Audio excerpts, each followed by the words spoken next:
The first stage of the Second Boer War had seen the British Empire humiliated by the commandos. The cities of Ladysmith, Kimberley, and Mafeking were besieged by the Boers, and General Buller's army was thwarted in all of its attempts to relieve them. During Black Week, as the Times newspaper dubbed it, the Khaki soldiers had been decisively beaten 3 times in just 5 days. At Scorched, Buller's army had shown some initiative and zeal, but still suffered much heavier casualties than the Boers and ultimately retreated. However, by the spring of 1900, the British Army realised what it had been doing wrong. Boer tactics, including trench warfare, had proven almost invincible when faced with antiquated British tactics, such as advancing in ranks and firing in volleys. So it was British tactics and leadership which needed to change. Following the defeat at Scorched, Buller was replaced by Frederick Roberts as Commander-in-Chief of British forces in South Africa. This was the perfect time to strike the Boers with overwhelming manpower under a more competent commander. By now the war had stagnated, except in Natal, where Buller's army still lingered. Although the Boers had Ladysmith, Kimberley and Mafeking firmly under siege, they did not have enough manpower to launch assaults on the garrisons. They had also failed to capitalise on their victories, which allowed the British to regroup. The British had been delivered multiple knockout blows, but had then been allowed to get back up on their feet. Younger Boer commanders wanted to drive British forces to the sea, whereas General Piet Cronje, a veteran of the First Boer War and in his 60s, wanted Boer forces to stay near to their republics and thought the British could be worn down through attrition. However, he failed to see that Britain would always win an attritional war due to its larger population and greater economic capacity. In 1900, a scorching summer baked the bushveld, and the Boers' horses were weakened by a lack of grazing. In addition to this, many Boer families joined the commandos in their camps. Thus, the mobility of Boer forces was crippled, spelling their doom in the second stage of the war. Following Scorched, British reinforcements, including 100,000 colonial troops from Australia, New Zealand, and Canada, arrived in South Africa. A major British offensive began on the 10th of February 1900, with 50,000 men heading to the relief of Kimberley. This time there was no frontal attack on the Boer trench at the foot of Magersfontein. A British cavalry division, led by Major General John French, outflanked the Boer positions and managed to split apart their lines with a daring charge through the hailstorm of bullets. The Boers, 7,000 men under General Cronje, lifted the siege of Kimberley after 124 days and attempted to withdraw. However, the Boers were encumbered by their wagons and siege guns, which slowed them down. French's heroic cavalry managed to cut off the Boers' line of retreat at the Modder River, and a large portion of the entire Boer army was now surrounded. The Battle of Paardeberg, with the Boers completely cornered, outnumbered, and outgunned, should have been an easy British victory. However, Roberts had fallen ill, and command fell to Lieutenant General Herbert Kitchener. Rather than sit tight and bombard the Boers until they surrendered, Kitchener ordered idiotic frontal attacks on the Boer positions. The results were predictable, and on the 18th of February 1900, the British suffered over 1,000 pointless casualties. Boer marksmen simply picked off British attackers at their leisure. However, the Boers were demoralised by the British bombardment, and a large number of their wagons had been destroyed. Meanwhile, many British soldiers were dying from typhoid because of drinking from the Modder River. On the 21st of February, the Boers' resolve cracked, and many of the commandos managed to escape. Cronje refused to abandon his position, even as it was practically blown to bits by the intensifying bombardment. During the night of the 26th of February, Canadian troops and the Royal Engineers dug trenches near the Boer positions. On the following day, the remaining Boers and Cronje flew the white flag. The 27th of February 1900, the day Cronje and 4,000 of his men surrendered, was the 19th anniversary of the Battle of Majuba Hill. With this British victory at the Battle of Paardeberg, the tide had most certainly turned. While Roberts was occupied at the Modder River, Buller, though no longer commander-in-chief, made his 4th attempt to relieve Ladysmith in Natal. Finally learning from their previous defeats, British troops used fire and movement tactics, rushing forward in small groups while other troops provided covering fire. The Khaki soldiers made use of any cover available and inched forward, while artillery pounded the Boer positions. Although the progress was slow, British troops eventually gained control of the Tugela heights. However, it must be said that the Boers were outnumbered 4-1, and also only had 8 pieces of artillery compared to 50 British guns. In spite of this, the Boers had inflicted 2,300 casualties on the British, while suffering only 200 losses themselves. After 118 days of siege, Ladysmith was finally relieved on the 28th of February 1900. In spite of brave and determined Boer resistance, the British steamroller now seemed unstoppable. In March, the capital of the Orange Free State fell into British hands, and in May, Mafeking was relieved. At the town of Paardeberg, Robert's army was ravaged by typhoid, and the death toll was heightened by poor medical care. This, along with a shortage of supplies, delayed Roberts for weeks.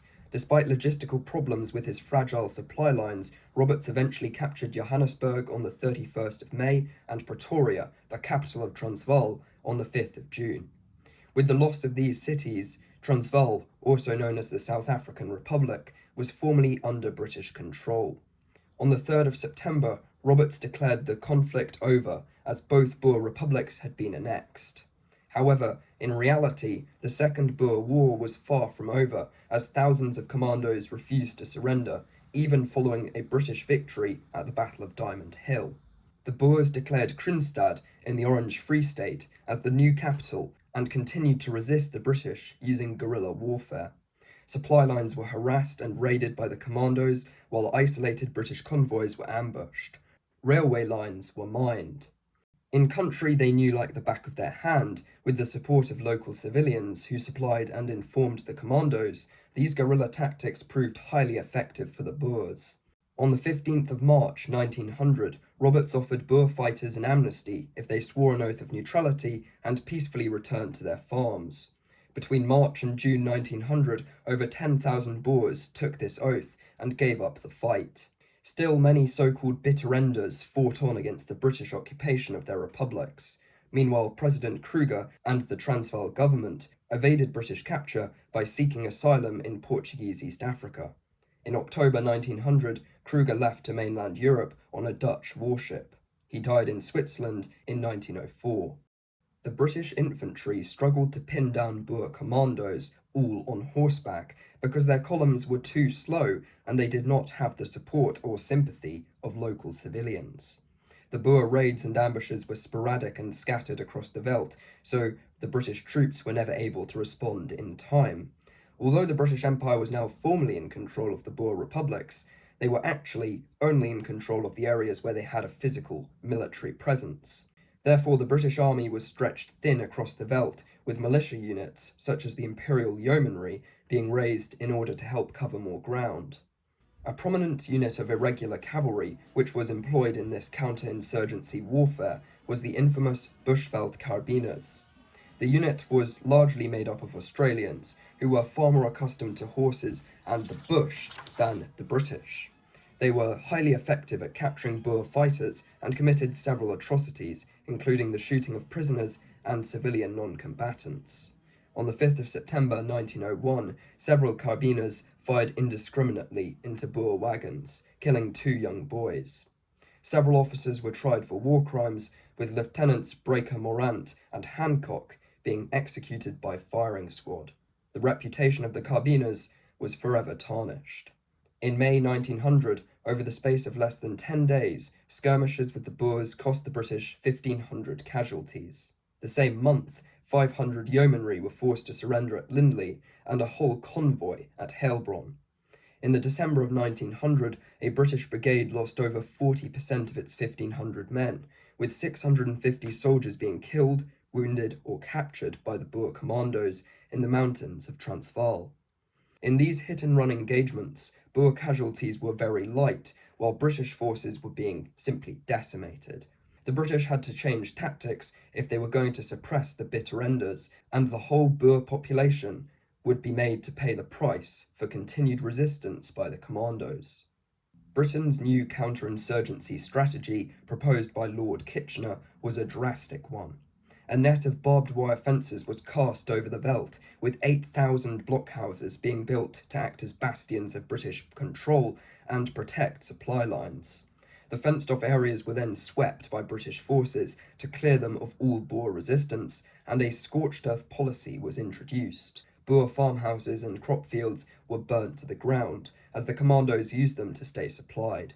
Tens of thousands of civilians were made homeless by this policy and were interned in concentration camps.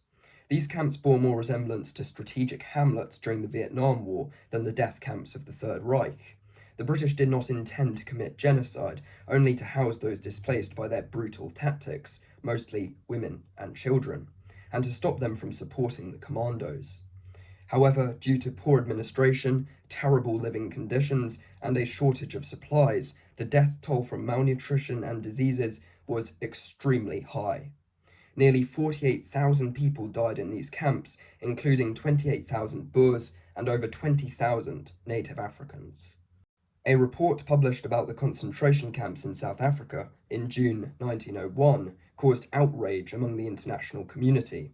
The Liberal Party leader in Britain declared, "When is a war not a war? When it is carried on by methods of barbarism in South Africa." By May 1902, the last of the bitter enders had surrendered to the British, having been offered generous terms, including the promise of limited self-government in the future and compensation for the destruction caused by scorched earth. The commandos had been demoralised by the internment of their families in camps and were low on supplies due to the scorched earth policy.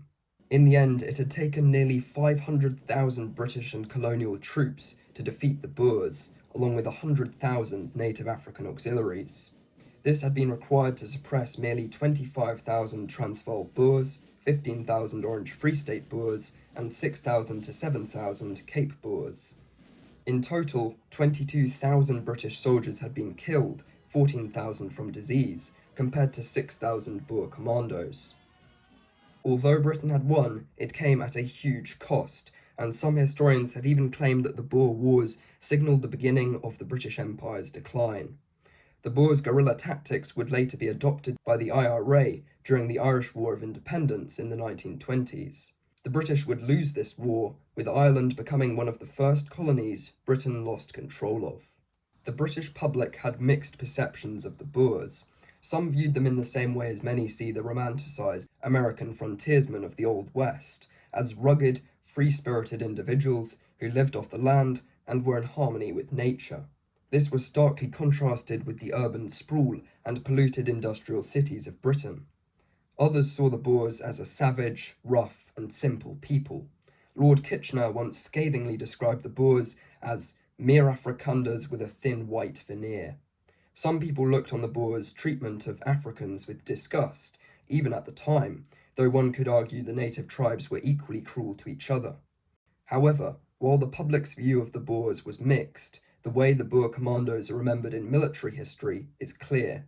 Skilled fighters who employed tactics which were way ahead of their time, humiliating the largest empire in the history of the world again and again, in spite of overwhelming odds.